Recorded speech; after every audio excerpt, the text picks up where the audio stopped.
বাংলাদেশের ইতিহাস ও সংগ্রামের পাতায় জুলাই ২০২৪ একটি রক্তিম অধ্যায়, যা আমাদের উপহার দিয়েছে একটি নতুন স্বাধীনতা। স্বৈরাচারী শাসনের বিরুদ্ধে ছাত্র জনতার অদম্য প্রতিরোধ আর অকুতোভয় লড়াইয়ের ২ বছর পূর্ণ হতে চলল।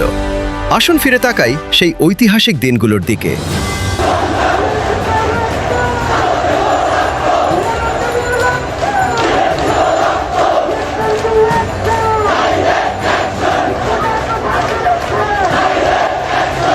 কোটা সংস্কার আন্দোলনকে কেন্দ্র করে ২০২৪ সালে জুলাই মাসে যে স্ফুলিঙ্গ জ্বলে উঠেছিল তা দ্রুত রূপ নেয় এক গণ অভ্যুত্থানে।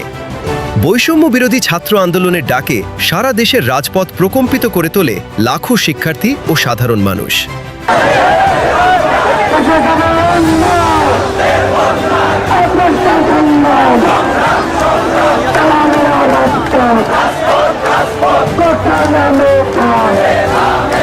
সরকারের দমন পীড়ন, ইন্টেড শাটডাউন এবং নির্বিচার গুলিবর্ষণের পরও দমানো যায়নি মুক্তিকামী ছাত্র জনতাকে।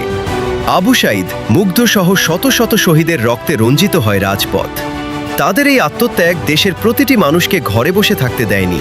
শ্রমিক, শিক্ষক, পেশাজীবী থেকে শুরু করে সমাজের সর্বস্তরের মানুষ আন্দোলনে সংহতি জানিয়ে রাস্তায় নেমে আসে। অবশেষে ৩৬ জুলাই বা ৫ আগস্ট ২০২৪-এর ঐতিহাসিক মুহূর্তে ছাত্র জনতার প্রবল চাপের মুখে পতন ঘটে দীর্ঘ ১৭ বছরের স্বৈরাচারী শাসনের। দেশ ছেড়ে পালিয়ে যেতে বাধ্য হন তৎকালীন প্রধানমন্ত্রী। অর্জিত হয় স্বাধীন বাংলাদেশের ইতিহাসে দ্বিতীয় স্বাধীনতা। জুলাইয়ের এই অর্জন আমাদের মনে করিয়ে দেয়, ঐক্যবদ্ধ জনস্রোতের সামনে কোনো স্বৈরাচারী টিকতে পারে না।